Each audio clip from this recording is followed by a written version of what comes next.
Hello everyone, welcome to my class. In today's class, we are going to look at a poem by Robert Frost. The name of the poem is Birches. It is a prescribed syllabi for TRB PG. So before we enter into the slides, a kind request, please like and subscribe my channel.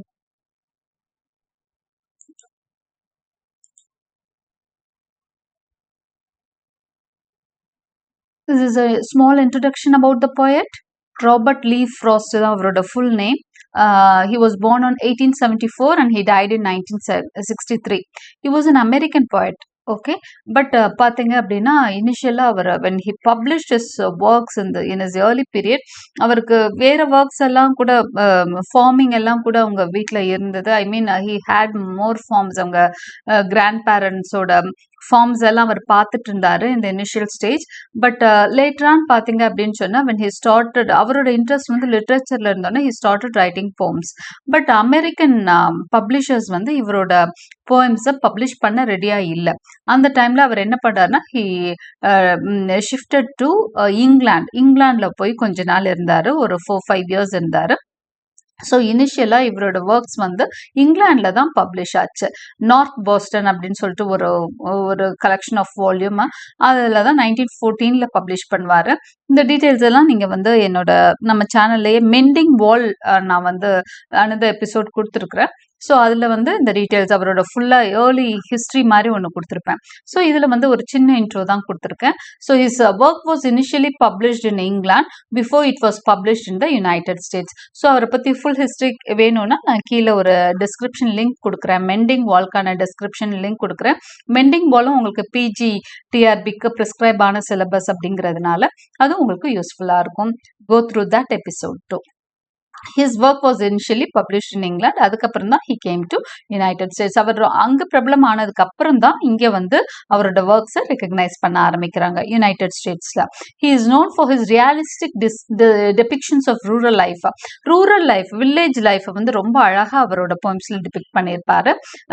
அவரோட life டைம்ல நிறைய honours அவருக்கு கிடைச்சிருக்கு. Pulitzer prize is one of the best prizes for writing.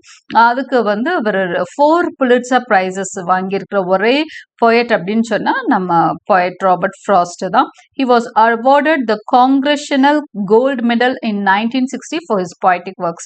Apart from Pulitzer Prize, இந்த அவார்டும் அவர் கிடைச்சிருக்கு.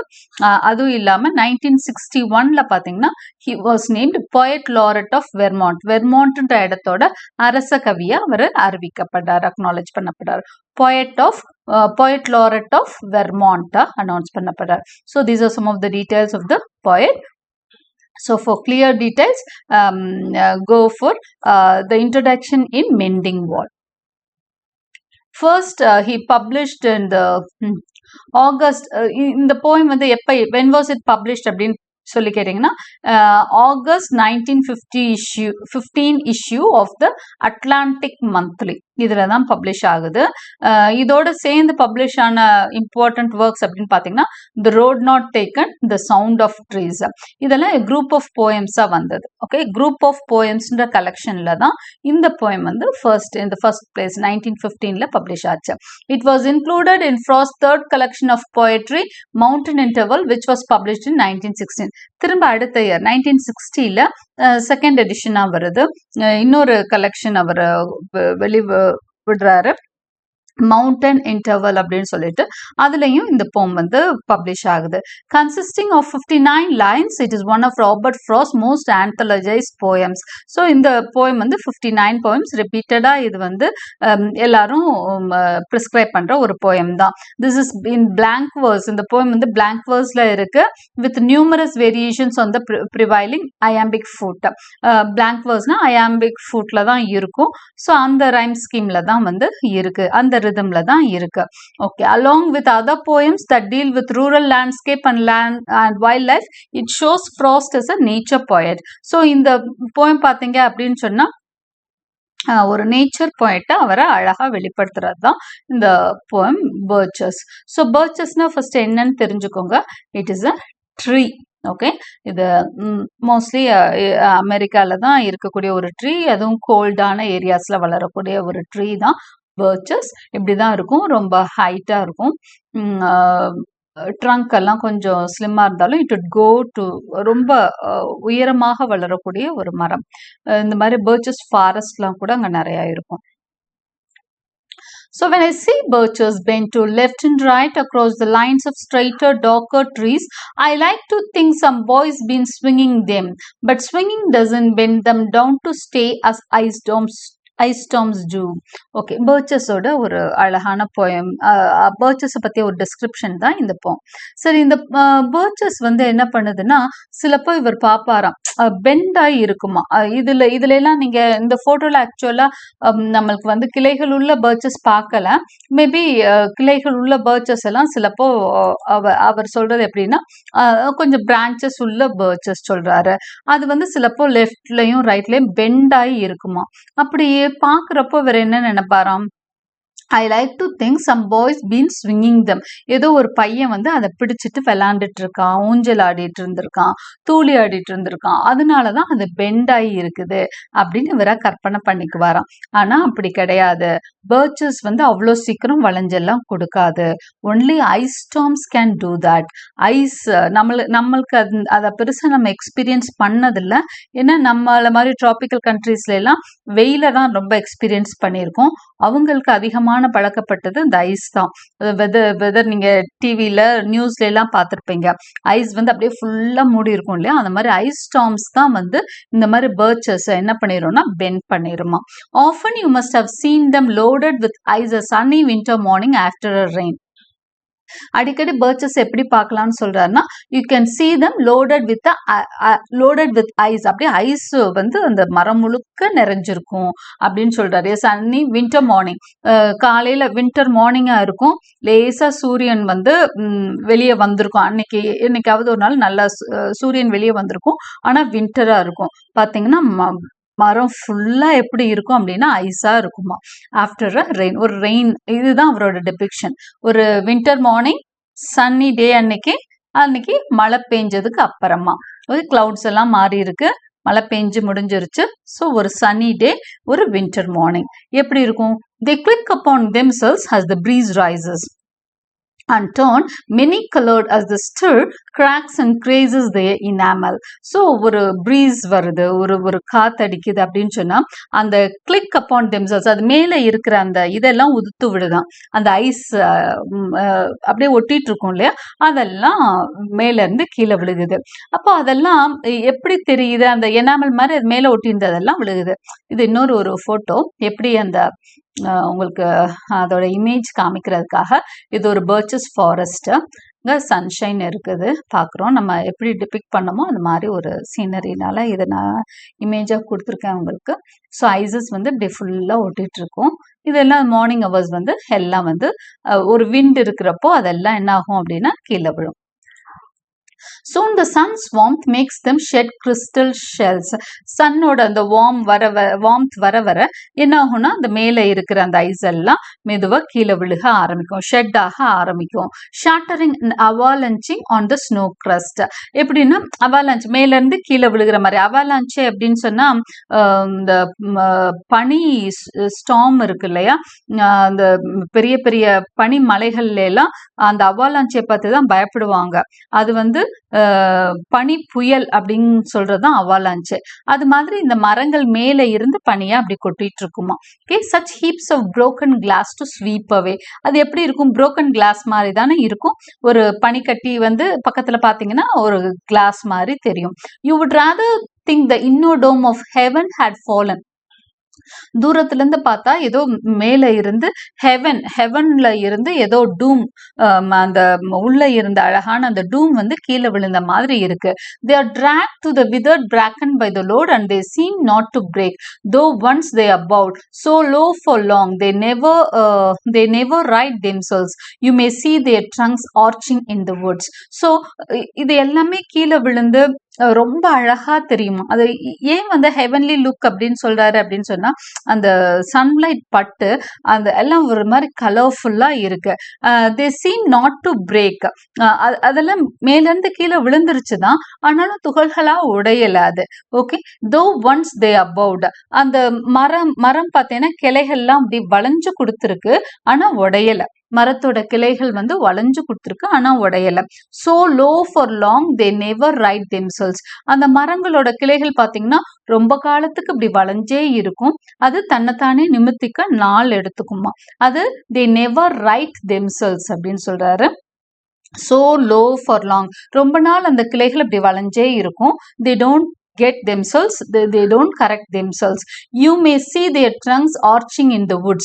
அது எப்படி தெரியும்னா ஆர்ச் மாதிரி தெரியுமா, ஆர்ச்னா உங்களுக்கு தெரியும் இல்லையா, அப்படி அந்த வளைவுகள் இருக்குது இல்லையா, அதுதான் ஆர்ச், அலங்கார வளைவுகள் மாதிரி சொல்லுவோம் இல்லையா, அதுதான் ஆர்ச்சஸ். ஸோ ஆர்ச் மாதிரி இந்த வுட்ல வந்து நம்ம பார்க்கலாம், இதுங்கெல்லாம் இப்படி கீழ் நோக்கி இப்படி வளைஞ்சு ஆர்ச் மாதிரி எல்லாம் இருக்கும் அப்படின்னு சொல்லி சொல்றாரு. years afterwards trailing their leaves on the ground like girl on hands and knees that throw their hair before them over their heads to dry in the sun. இது எப்படி தெரியும், கொஞ்ச நாள் கழிச்சு என்ன ஆகும்னா அந்த பெண்டா இருக்க அந்த பிரான்ச்சஸ்ல இருந்து லீவ்ஸ் வந்து வர ஆரம்பிக்கும் கொஞ்ச நாள் கழிச்சு. அப்போ அந்த லீவ்ஸ் என்ன ஆகும் அப்படின்னு சொன்னா அப்படியே தரைய தொட்டுட்டு இருக்குமா. அதை எதோட கம்பேர் பண்றாருன்னா, பெண்கள், சின்ன குழந்தைகள், கேர்ள்ஸ் இருக்காங்க இல்லையா, லாங் ஹேர்ஸ் வச்சுட்டு இருக்க கேர்ள்ஸ், அவங்க தலை வந்து வெட்டா இருக்கிறப்போ ஹேர் ஷவர் எடுத்துட்டு அவங்க என்ன பண்ணுவாங்களாம், குனிஞ்சிட்டு அந்த சன்ல ட்ரை பண்றதுக்காக அந்த ஹேண்ட்ஸை நீஸோட சேர்த்து வச்சுட்டு அந்த முடியை என்ன பண்ணிப்பாங்களாம், ஹேரை வந்து முன்னாடி போட்டிருப்பாங்களாம் to dry in the sun. அது மாதிரி இருக்குமா இந்த லீவ்ஸ் எல்லாம் அப்படியே கீழ் பிரான்ச்சஸ்ல இருந்து அப்படியே தொங்கிட்டு இருக்கிறது வந்து it would look like that அப்படின்னு ஒரு வித்தியாசமான ஒரு இமேஜரி அவர் கொடுக்குறாரு. But I was going to say when truth broke in with all her matter of fact about the ice storm, I should prefer to have some boy bend them as he went out and in to fetch the cows, some boy too far from town to learn baseball, whose only play was what he found himself summer or winter and could play alone. இப்போ வந்து ஒரு உண்மை வந்து எனக்கு புரிய வந்தது. எந்த ஒரு பையனும் வந்து இந்த மாதிரி இதை பெண்ட் பண்ண முடியாது. என்னதுன்னா பிர்ச்சஸோட அந்த பிரான்ச்சை வந்து இந்த அளவுக்கு கீழ் நோக்கி இழுத்து பெண்ட் பண்ணியிருக்க முடியாது. பட் ஃபார் அந்த ஃபேக்ட் வந்து ஐஸ் ஸ்டார்ம் மட்டும்தான் அதை அப்படி பெண்ட் பண்ண முடியும். ஆனா நான் என்ன ஆசைப்படுறேன் தெரியுமா, ஐ ஷுட் ப்ரிஃபர் அப்படிங்கிறாரு. ஐஸ் ஸ்டார்ம் தான் இதை பண்ணிருக்கு எனக்கு தெரியும், ஆனா I prefer that some boy bend. ஏதோ ஒரு பையன் வந்து அதை பெண்ட் பண்ணிருக்கிறான் அப்படின்னு கற்பனை செய்ய தான் எனக்கு பிடிச்சிருக்கு. அதுவும் அந்த பையன் என்ன பண்றான், சிட்டில பேஸ்பால் விளையாடுற பையன் இல்லையா. It is not some boy too far from town to learn baseball. அதாவது சிட்டி சைட்ல இருக்க பசங்க மாதிரி ஃபுட்பாலோ பேஸ்பாலோ விளையாடுற பையன் இல்ல. அவன் வந்து ஃபுல் அண்ட் ஃபுல் அவன் என்ன பண்ணுவான், அவனுக்கு ஒன்லி பிளே வந்து தோட்டத்துல, அவங்க அப்பாவோட தோட்டத்துல பிர்ச்சஸ் வளர்ந்துருக்கிற அந்த காட்டுல வந்து விளையாடுறதான். he could play alone summer or winter. He found what he found himself summer or winter and could play alone. அவனுக்கு ஒன்லி பிளே இந்த பிர்ச்சஸ் ட்ரீயோட தான் அப்படின்னு சொல்றாரு.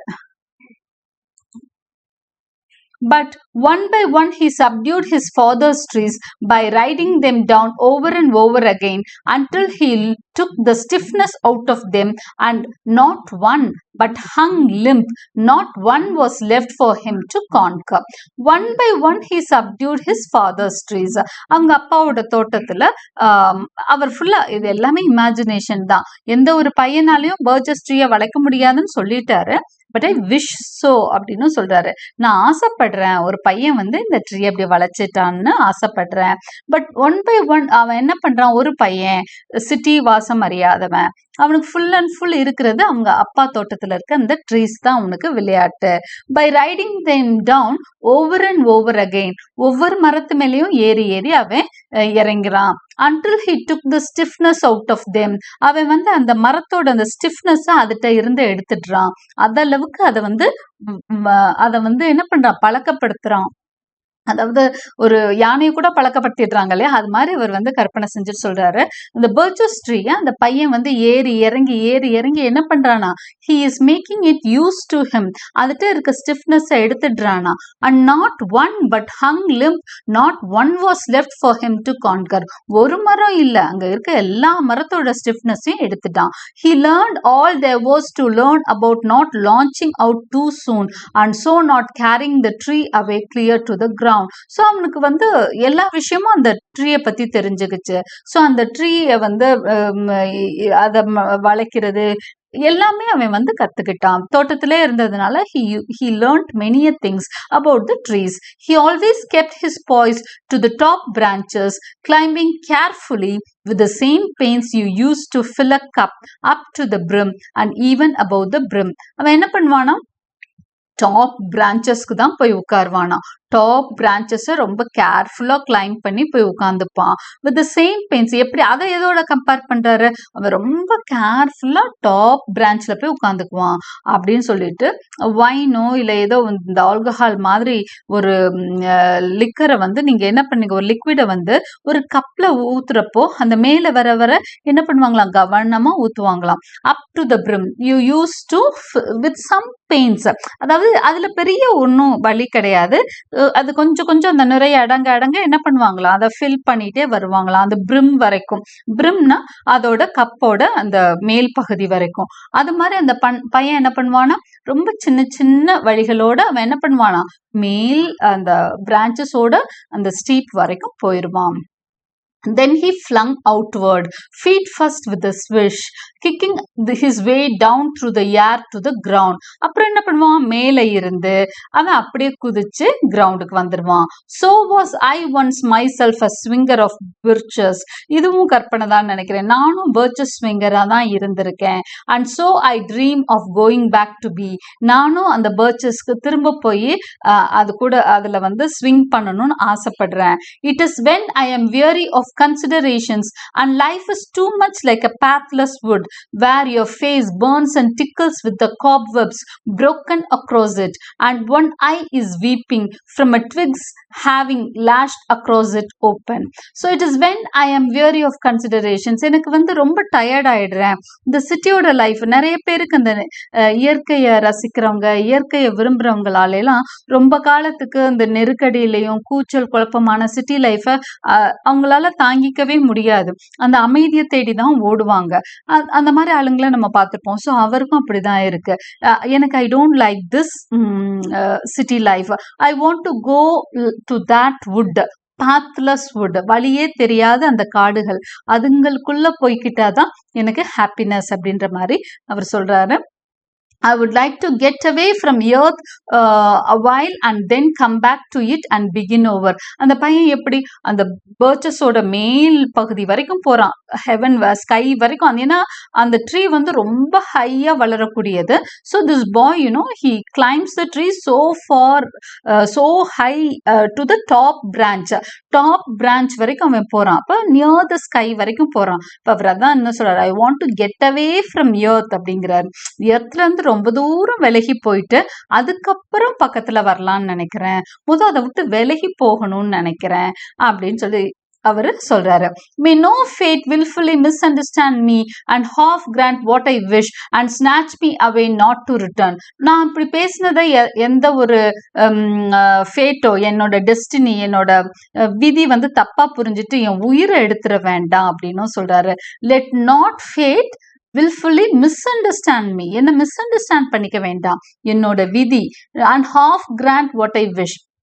நான் ஆசைப்படுறேன் தான், எர்த்த விட்டு கொஞ்சம் விலகி நிக்கணும் அப்படின்னு ஆசைப்படுறேன் தான். உடனே என்ன பண்ணணும், என்ன பண்ணக்கூடாது என் ஃபேட்டு, ஓ இவன் எர்த்த விட்டு விலகி இருக்கணும்னு ஆசைப்படுறானான்ட்டு என்னைய திரும்பாத இடத்துக்கு கூட்டிட்டு போயிட போகுது. And snatch me away not to return, அப்படியே என்னை தூக்கிட்டு டெத் வந்து என்னை எடுத்துட்டு போயிட போகுது. அப்படி நான் ஆசைப்படலை. நான் கொஞ்ச தூரம் விலகி இருந்துட்டு திரும்ப எர்த்துக்கு தான் வர ஆசைப்படுறேன். ஏன்னா earth is the right place for love. அன்பு கிடைக்கும் ஒரே இடம் பூமி தான் அப்படின்னு சொல்றாரு. இது ஒரு வித்தியாசமான, பொதுவா எல்லா போய்ட்ஸும் வந்து அப்படியே போயிடும். கீட்ஸ் எல்லாம் பாத்தீங்கன்னா அப்படியே விலகி போயிடணும் அப்படிதான் நினைப்பாரு. ஆனா வேற என்ன சொல்றாரு, எவ்வளவு தூரம் போனாலும் திரும்ப எர்த்துக்கு வந்துருவேன், ஏன்னா earth is the right place for love அப்படின்னு சொல்றாரு. I don't know where it is likely to go better. இதை விட நல்ல பிளேஸ் இருக்குமான்னு எனக்கு தெரியல. I would like to go by climbing a birch tree. ஒரு பர்ச் ட்ரீயை கிளைம் பண்ணிட்டு மேல போய் உட்கார்ந்து வேணா பார்க்கணும்னு ஆசைப்படுவேன். and climb black branches up a snow white trunk.